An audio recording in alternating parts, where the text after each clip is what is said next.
amato, stimato Giovanni Falcone. L'incontro ha cambiato molto nella mia vita, anche nel rapporto io di cittadina del Nord con le istituzioni e con nessuno. Voi lo state incontrando adesso e molto più meritoriamente di me fate delle cose. Lo porterete sempre nel cuore, lui, la Francesca, Paolo e tutti gli agenti della FROC.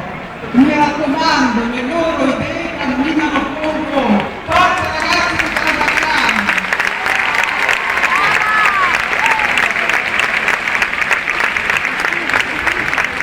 Io